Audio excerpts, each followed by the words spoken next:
Les femmes sont moins sanglantes que les hommes. Elles utilisent beaucoup plus souvent le poison. Ah bon? J'ai un monsieur qui vient me voir. Il me dit, voilà, docteur, je m'endors devant la télé. Il a vu ma tête à la télé, il s'endort devant la télé. J'ai dit, écoutez, moi aussi.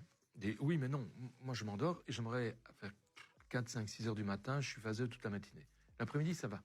Il dit, ça vous arrive tous les jours? Non, non, seulement certains jours. Bon, et là je me dis, tiens, il y a peut-être quelque chose. Je lui demande comment est son chauffage, parce que la première chose à laquelle je pense, c'est une intoxication au monoxyde de carbone. Avec un chauffage qui s'arrête, tu vois, l'intoxication ne monte pas trop, c'est quelqu'un qui est économe, peut-être dans son chauffage. À voir. Il me dit, non, non, mon chauffage est électrique. Ça, un chauffage électrique, ça donne pas de monoxyde de carbone, il faut une flamme pour avoir de monoxyde. Donc c'est pas ça. Et alors je me dis, bon, bah c'est la bouffe. Hein. Il a quelque chose dans sa bouffe qui lui va pas. Et je lui dis, votre femme, elle a la même chose que vous? Non. Vous vivez à combien à la maison? Bah, nous sommes 3. Il y a ma femme, il y a moi, et un autre bébé qui a 2 mois. Ouais. Ouais. Et votre femme, rien? Non. Ah. Qu'est-ce que vous mangez que votre femme ne mange pas? Ah bon, on mange la même chose? Qui c'est qui fait à manger? C'est ma femme. Il y a vraiment rien que vous prenez qu'elle ne prend pas? Ben, si je bois un café tous les soirs. Eh ben, vous allez me prélever du café. Je lui donne 7 pots. Toute la semaine, quoi. Discrètement? Oui, discret.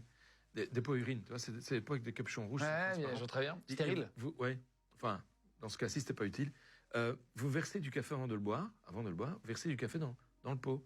1 par jour, lundi, mardi, mercredi. Et vous allez mettre une croix sur le pot où vous êtes endormi. Vous croyez que ma femme, je ne crois rien du tout, vous n'allez rien lui dire, et vous allez surtout cacher vos pots, elle ne doit pas les trouver, ça va, elle ne doit pas les voir. Même quand vous endormez, elle ne doit pas les voir. Et planqué sous le fauteuil. C'est un fauteuil avec des franges. Donc, vous ne voyez pas. Et pas une blague, hein, tout ça, on l'a calibré. Incroyable. Et les jours où il s'endormait, ben, j'ai trouvé des taux de Valium, c'est une benzodiazépine, qui était de quoi assommer un cheval. Oh là, mais pourquoi faire? Ah ben parce qu'elle avait un amant. Elle sortait le soir? Non, l'amant venait, il voulait pas laisser son bébé tout seul. Donc le mari ronflait, l'amant venait, ils faisaient leur affaire, et puis ils se barraient avant que le mari ne se réveille.